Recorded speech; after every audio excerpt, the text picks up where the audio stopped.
Fathers and Sons by Ivan Turgenev. Translated by Richard Hare. Chapter 1. "Well, Pyotr, still not in sight?" was the question asked on 20th of May, 1859, by a gentleman of about 40, wearing a dusty overcoat and checked trousers, who came out hatless into the low porch of the posting station at X. He was speaking to his servant, a chubby young fellow with whitish down growing on his chin and with dim little eyes. The servant, in whom everything, the turquoise ring in his ear, the hair plastered down with grease, and the polite flexibility of his movements, indicated a man of the new improved generation, glanced condescendingly along the road and answered, "No, sir, definitely not in sight." "Not in sight?" repeated his master.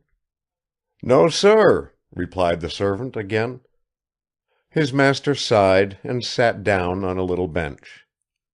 We will introduce him to the reader while he sits, with his feet tucked in, looking thoughtfully around.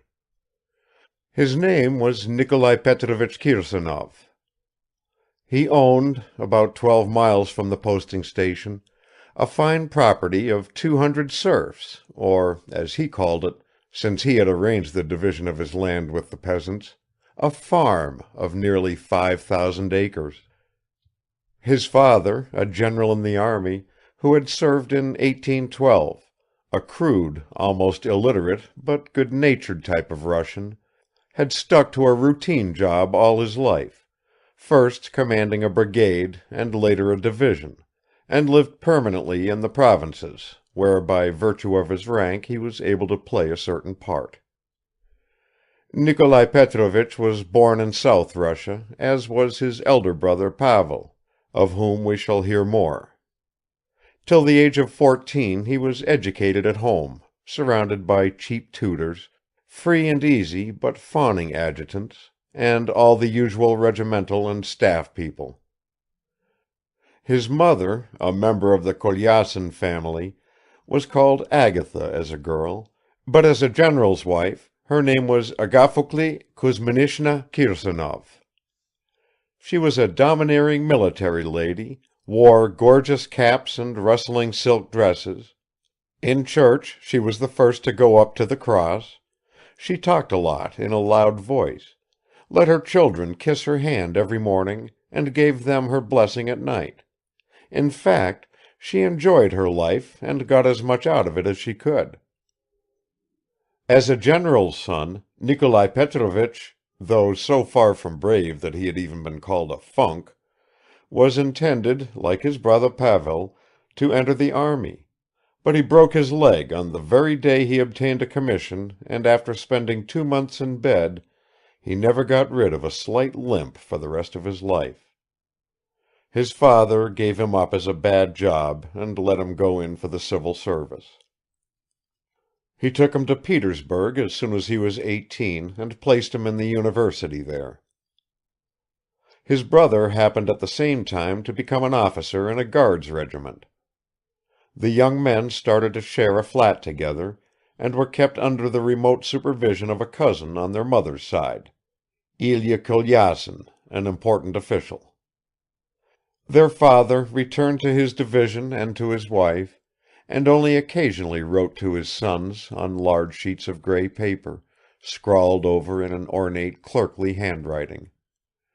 The bottom of these sheets was adorned with a scroll enclosing the words, "Pyotr Kirsanov, Major General." In 1835 Nikolai Petrovich graduated from the university, and in the same year General Kirsanov was put on the retired list after an unsuccessful review, and came with his wife to live in Petersburg. He was about to take a house in the Tavrochesky Gardens, and had joined the English Club when he suddenly died of an apoplectic fit. Agafokli Kuzminishna soon followed him to the grave. She could not adapt herself to a dull life in the capital, and was consumed by the boredom of retirement from regimental existence. Meanwhile Nikolai Petrovich, during his parents' lifetime and much to their distress, had managed to fall in love with the daughter of his landlord, a petty official called Prepolovensky. She was an attractive and, as they call it, well-educated girl. She used to read the serious articles in the science column of the newspapers. He married her as soon as the period of mourning for his parents was over, and leaving the civil service, where his father had secured him a post through patronage, he started to live very happily with his Masha, first in a country villa near the Forestry Institute, afterwards in Petersburg, in a pretty little flat with a clean staircase and a draughty drawing-room, and finally in the country, where he settled down and where in due course his son Arkady was born. Husband and wife lived well and peacefully. They were hardly ever separated. They read together. They sang and played duets together on the piano. She grew flowers and looked after the poultry yard. He busied himself with the estate and sometimes hunted, while Arkady went on growing in the same happy and peaceful way. 10 years passed like a dream. Then, in 1847, Kirsanov's wife died. He hardly survived this blow, and his hair turned gray in a few weeks. He was preparing to travel abroad, if possible to distract his thoughts. But then came the year 1848. He returned unwillingly to the country, and after a rather long period of inactivity he began to take an interest in improving his estate. In 1855 he brought his son to the university and spent 3 winters in Petersburg with him, hardly going out anywhere and trying to make acquaintance with Arkady's young comrades. The last winter he was unable to go, and here we see him in May, 1859, already entirely gray-haired, plump and rather bent, waiting for his son, who had just taken his university degree, as once he had taken it himself.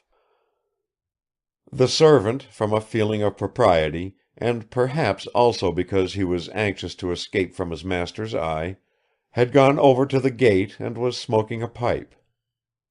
Nikolai Petrovich bowed his head and began to stare at the crumbling steps.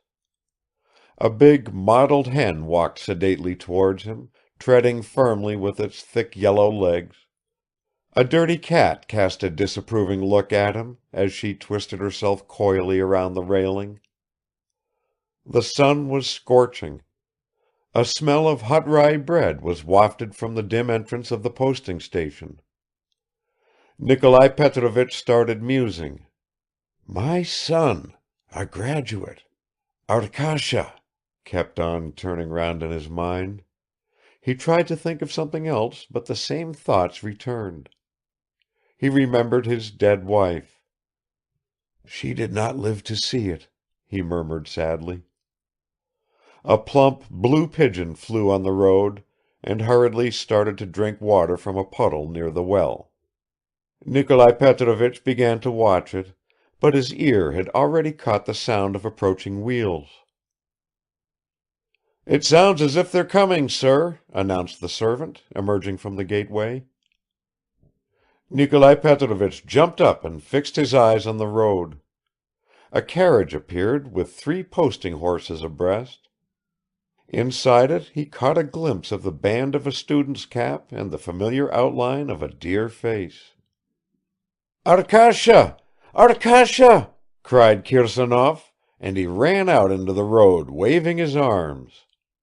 A few moments later his lips were pressed to the beardless, dusty, sunburnt cheek of the young graduate. End of chapter 1. Chapter 2. "Let me shake myself first, Daddy," said Arkady, in a voice rather tired from traveling, but boyish and resonant, as he responded gaily to his father's greetings. "I'm covering you with dust." Never mind," repeated Nikolai Petrovich, smiling tenderly, and struck the collar of his son's cloak and his own greatcoat with his hand. "Let me have a look at you. Just show yourself," he added, moving back from him, and then hurried away towards the station yard, calling out, "This way! This way! Bring the horses along at once!" Nikolai Petrovich seemed much more excited than his son; he was really rather confused and shy. Arkady stopped him. "Daddy," he said, "let me introduce you to my great friend Bazarov, about whom I wrote to you so often. He has kindly agreed to come to stay with us." Nikolai Petrovich turned round quickly, and going up to a tall man in a long, loose, rough coat with tassels, who had just climbed out of the carriage, he warmly pressed the ungloved red hand which the latter did not at once hold out to him. "I am delighted," he began, "and grateful for your kind intention to visit us. I hope... Please tell me your name and patronymic." "Evgeny Vasilyev," answered Bazarov in a lazy but manly voice, and turning back the collar of his rough overcoat he showed his whole face. It was long and thin, with a broad forehead, a nose flat at the base and sharper at the end, large greenish eyes and sand-colored, drooping side whiskers. It was enlivened by a calm smile and looked self-confident and intelligent. "I hope, my dear Evgeny Vassilich, that you won't be bored staying with us," continued Nikolai Petrovich. Bazarov's thin lips moved slightly, but he made no answer and merely took off his cap. His fair hair, long and thick, did not hide the prominent bumps on his broad skull.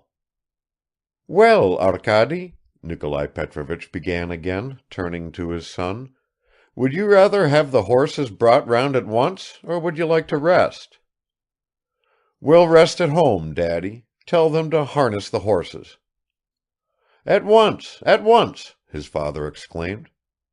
"Hey, Pyotr, do you hear? Get a move on, my boy!" Pyotr, who as a perfectly modern servant had not kissed his master's hand but only bowed to him from a distance, vanished again through the gates.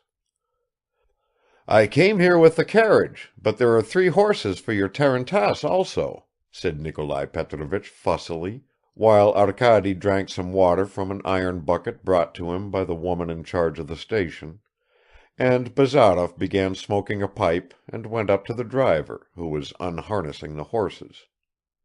"There are only 2 seats in the carriage, and I don't know how your friend—" "He will go on the tarantass," interrupted Arkady in an undertone. "Don't stand on ceremony with him, please. He's a splendid fellow, so simple. You will see." Nikolai Petrovich's coachman brought the horses round. "Well, make haste, Bushy-beard," said Bazarov, addressing the driver. "Do you hear, Mitya?" chipped in another driver, standing with his hands behind him thrust into the slits of his sheepskin coat. "What the gentleman just called you? That's just what you are, a bushy beard." Mitya only jerked his hat and pulled the reins off the steaming horses. "Hurry up, lads, lend a hand," cried Nikolai Petrovich. "There'll be something to drink our health with." In a few minutes the horses were harnessed, father and son took their places in the carriage, Pyotr climbed on to the box, Bazarov jumped into the tarantass, leaned his head back against the leather cushion, and both vehicles rolled away. End of chapter 2. Recording by Roger Moline.